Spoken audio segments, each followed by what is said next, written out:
Amigos telespectadores da Rede Vida de Televisão e do programa Páginas Difíceis da Bíblia. Eu, antes de começar o programa, gostaria de fazer uma anotação aqui, uma informação ao telespectador, dizendo uma vez mais que o nosso programa entra no site da Rede Vida de Televisão. Eu sei que esta não é a hora mais própria para 90% de brasileiros e brasileiras, não é? Que trabalham. Eu mesmo trabalho e não veria a possibilidade de assistir televisão nesse horário aqui. Na sexta-feira, 8 horas. Pois é, não posso. Então, fica o lembrete e o convite. Quem não puder assistir neste horário, não se desespere. Não perdeu o programa, se é do seu gosto e do seu feitio. Procure no site da Rede Vida e ele estará lá. Ele pode ser assistido. Agora, atenção, ele está durante um certo tempo. Vamos dizer, durante um mês, eles põem os 4 últimos, vamos dizer. E depois tiram. Um pouco mais até, né? 4, 5, 6, mas não fica assim, indefinidamente não. Depois, quando vão colocando novos, vão tirando velhos também. Mas o povo que trabalha neste horário, que está ausente de casa neste horário, sexta-feira, 8 horas da manhã, pode ter acesso a ele, não é? Quando quiser, sempre que tiver acesso à internet, no YouTube da Rede Vida. Agora, ele vai ao ar também numa madrugada, não vai? Se não me engano, na madrugada. Na madrugada eu já não assisto sempre, mas ouço falar alguns conhecidos que assistem na madrugada do domingo, por volta das 2 horas, 2h30 da manhã. Se alguém tiver insônia ou não tiver vontade de dormir nesse horário, ele vai também ao ar. Porque as principais televisões têm programação noturna também e até madrugada afora. O senhor estava dizendo no YouTube. Na verdade, mais assiste melhor no site da Rede Vida. Não, no site da Rede Vida de Televisão. Mas YouTube e site, acho que estão meio relacionados. Do YouTube, a qualidade do YouTube direto, a qualidade não é muito boa. Ele é um pouco truncado. Então, o que eu falei deve ser reformulado. Eu acho, é no site da Rede Vida. Site da Rede Vida, programação da Rede Vida, ali você vai encontrar toda a programação, páginas difíceis, clicou, já acessa direto os programas que estão ali à disposição. Tá bem. Então essa era a notícia e a informação que eu gostaria de dar ao telespectador que gosta deste programa aqui e quer se informar ou quer estar informado a respeito dos evangelhos. Eu também, numa semana retrasada, ou mais até, me lembro que coloquei aqui uma questão e depois acredito que eu tenha me esquecido de responder a ela.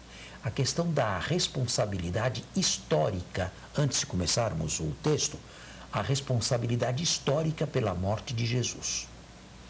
Quem deve arcar com essa responsabilidade? Bem, uma resposta teológica a igreja deu. Jesus morreu pelos pecados de todos nós temos a ver com aquela morte, todos nós a recebemos no batismo, todos nós penetramos naquela morte através do batismo e, portanto, todos nós fomos culpados. É uma resposta boa do ponto de vista teológico, mas não é uma resposta que elimine as responsabilidades históricas. Portanto, esta aqui fica e esta aqui deve ser examinada. Quem teve culpa nesta morte aqui? Os judeus? Apenas os judeus? Os romanos? Apenas os romanos? Ou uma mistura, um amálgama de judeus com romanos? O evangelista quarto é o único que fala da presença de romanos na captura de Jesus morto.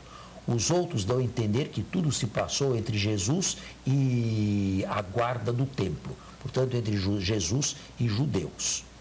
Mas acredito que João não esteja muito fora ou distante da verdade histórica. Eu acredito que os romanos, apesar de receberem uma escusa sempre maior dos evangelistas, foram muito mais ativos na paixão do que o texto nos dá a entender hoje. Os romanos. É possível que Pilatos também estivesse atento aos movimentos de Jesus. Atento e preocupado.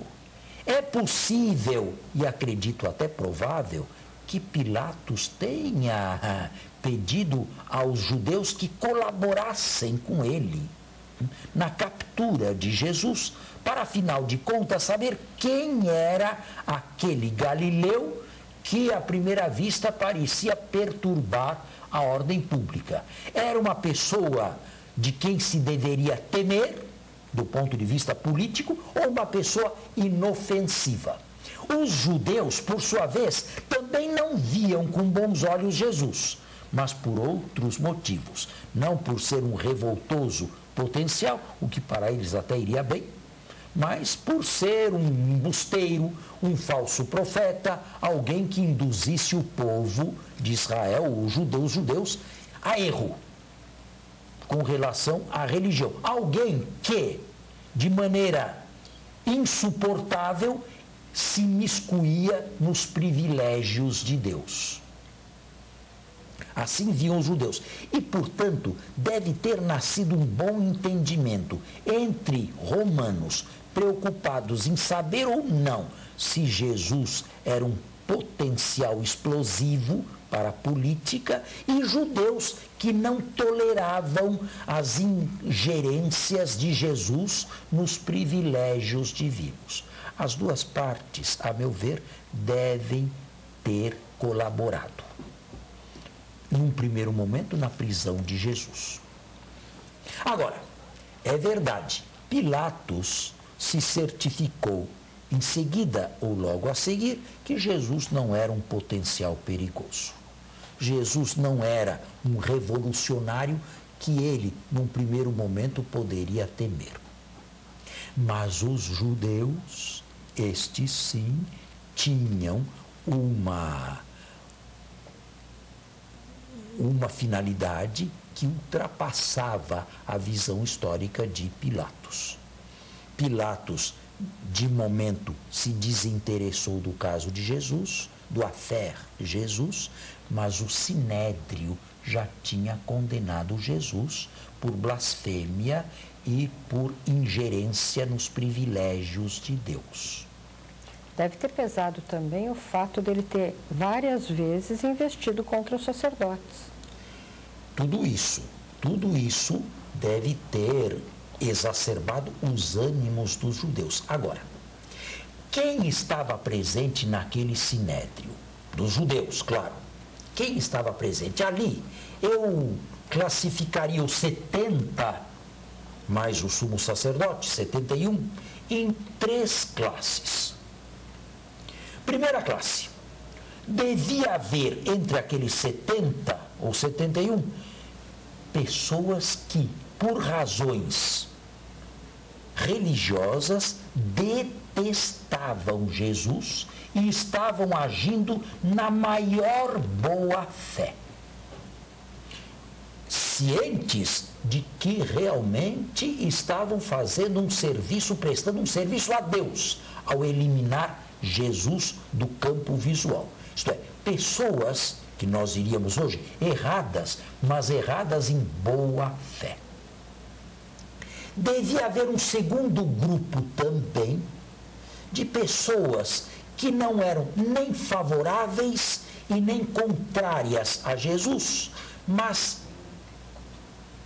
deviam proceder de acordo com os ventos e de acordo com as circunstâncias da época. Para esse segundo grupo, eu não trazia total boa-fé. Eu não traria. Estaria atrás dos interesses Este próprios, aqui talvez. sim estaria trabalhando em seu próprio favor. E um terceiro grupo que detestava Jesus e que detestava o modo como Jesus se impunha ou se manifestava ao povo. Esses 3 grupos, ou melhor, como resultado desses três grupos distintos, saiu a condenação de Jesus. Aliás, esses três grupos estão sempre presentes em quaisquer ambientes eclesiásticos, sabe? Existem sempre aqueles que agem por total boa-fé, ainda que erradamente, mas em boa-fé. Existem aqueles que, já não posso dizer total boa-fé, porque vão de acordo com os ventos, vão de acordo com os interesses pessoais, nem sempre confessáveis. E depois, existem aqueles para os quais a causa é totalmente condenável. Nós não assistimos a esses mesmos coros, por exemplo, na condenação de Joana d'Arc, Sim. na França e na Idade Média. Pois é. Houve gente que a condenou em total boa-fé, julgando prestar um ótimo serviço a Deus. Houve gente que a condenou por velhacaria, por interesses pessoais em jogo. E houve também quem a detestasse, gratuitamente ou não, mas não suportava a sua presença. Então acredito que os responsáveis tenham sido esses aí, cada um agindo de uma determinada maneira. Uns pensando agradar a Deus, outros pensando agradar-se a si mesmo e outros totalmente contrários a Jesus. Vamos fazer um intervalo e voltamos. Estamos de volta e acredito que agora fui claro, não é? Sim. Na responsabilidade histórica. Agora, claro, esta responsabilidade histórica incumbe ou recai sobre aqueles judeus lá. Não, evidentemente, sobre o judaísmo de todas as épocas e de toda a história, como quis mais tarde uma certa corrente cristã. Seu sangue caia sobre nós e sobre os nossos filhos. Claro que não podemos culpar os judeus de hoje pelo que os seus antepassados fizeram. Estamos dentro da história. Estamos buscando responsabilidades históricas e responsáveis históricos, não no nível religioso ou teológico.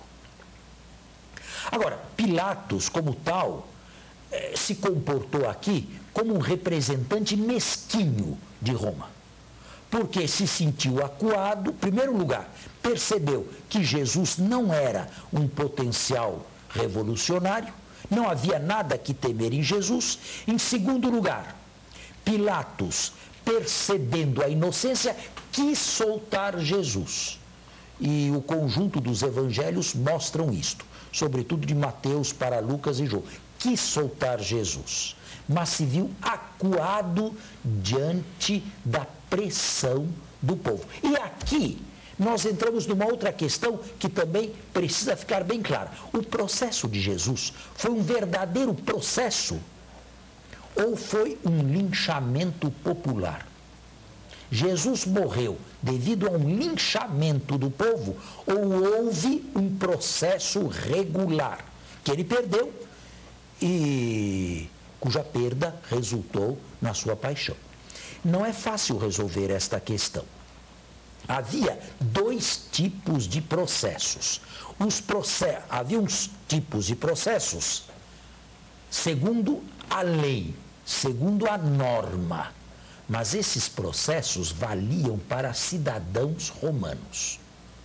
É claro que um cidadão romano tinha todo o direito em ser processado segundo a lei, com amplo direito de defesa, que ficava a encargo pessoal ou de advogados, normalmente a encargo pessoal. Paulo, pelo menos o Paulo Lucano, faz menção da sua cidadania romana para não ser linchado pelo povo judeu, certo? Mas Jesus não era cidadão romano. Jesus não podia evocar em sua atenção, em seu favor, os direitos dos cidadãos romanos. o processo romano, ou melhor, os romanos previam também julgamentos de não cidadãos romanos, julgamentos de estrangeiros, de pessoas que não figuravam na lista dos italianos ou dos cidadãos romanos.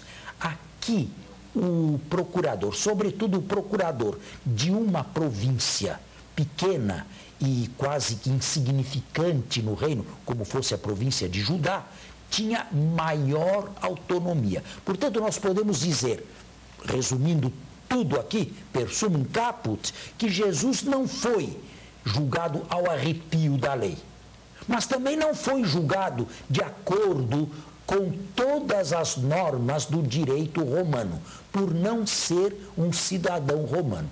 Nesses casos, o procurador ou prefeito tinha uma maior autonomia e um maior jogo de cintura. Ele podia agir de acordo com a sua visão dos fatos, de acordo com o que lhe foi apresentado, e no caso aqui, Pilatos agiu sim por pressão popular.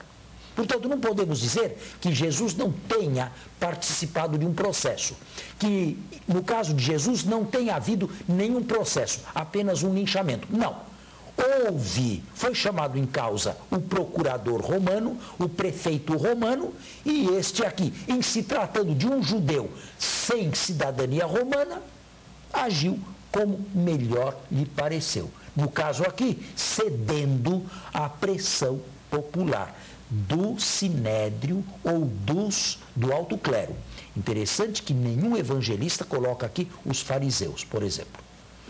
Jesus não foi condenado por todos os judeus indistintamente. Jesus foi condenado por um grupo de representantes do clero, o alto clero da sua nação.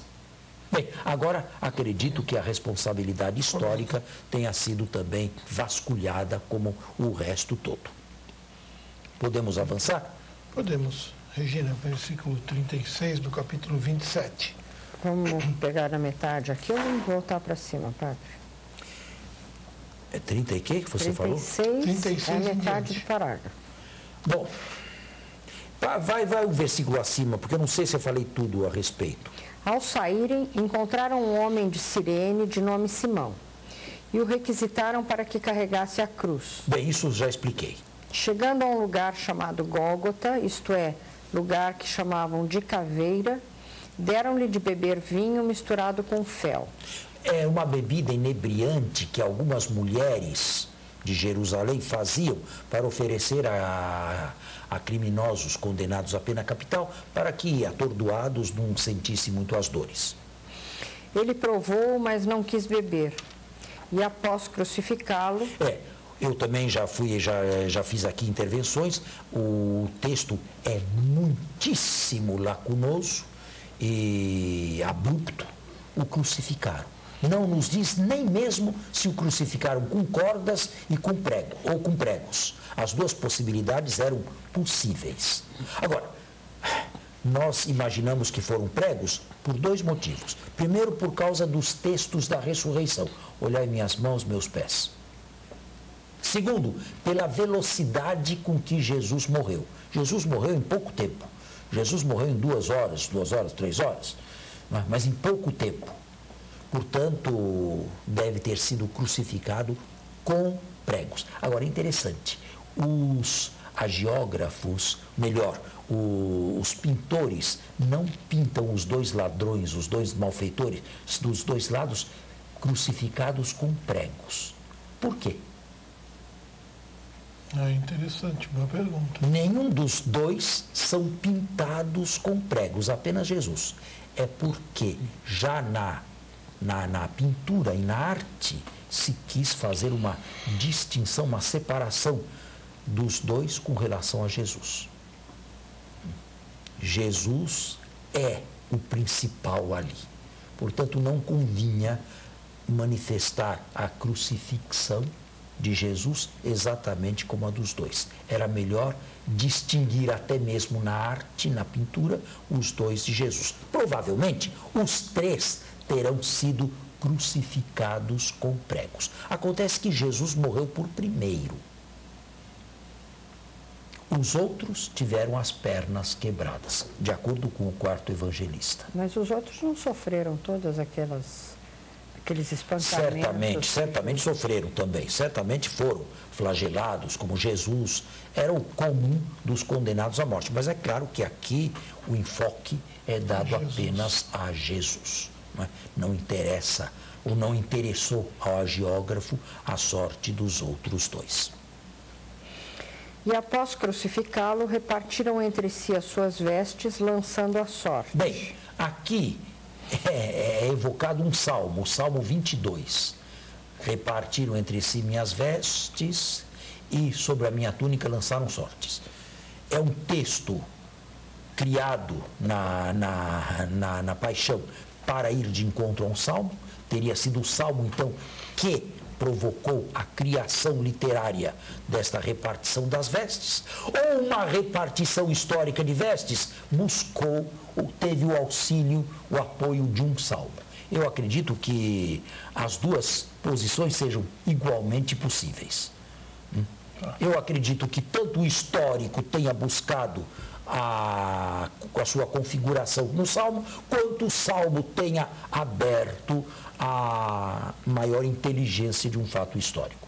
Não há que se excluir nenhuma coisa, nenhum dos dois movimentos aqui. E sentando-se ali, montavam-lhe guarda. E colocaram acima da sua cabeça por escrito o motivo da sua condenação. Este é Jesus, o Rei dos Judeus. Jesus Nazareno, Rei dos Judeus. Este motivo, se estava acima da cabeça de Jesus, a cruz deveria continuar acima. E não uma cruz simplesmente que terminasse na haste horizontal. Este letreiro deve ser histórico. Todos os condenados o portavam, o carregavam, e Jesus também, como um condenado, deve ter carregado. Agora, o letreiro é irônico. Vejam, Jesus Nazareno, o Rei dos Judeus. Um letreiro irônico. Irônico e não só. Irônico e totalmente avesso aos judeus. Mas esse letreiro O Rei dos Judeus acabar desse jeito? Esse é o Rei dos Judeus? Foi, mas é irônico. Ele é totalmente irônico. Né? João diz que ele foi escrito em 3 línguas. Aí é preciso tomar cuidado. Acredito que não. A língua do conquistador, a língua da cultura e a língua dos judeus. Acredito que não. Em todo caso, o letreiro é histórico. Nós temos que parar por aqui hoje. Vamos encerrando e nós voltaremos, se Deus quiser, na próxima semana. Repito o que disse no início, você tem à sua disposição o site da Rede Vida. Bom final de semana e até a próxima sexta-feira, se Deus quiser. Bom domingo a todos. Até a próxima sexta.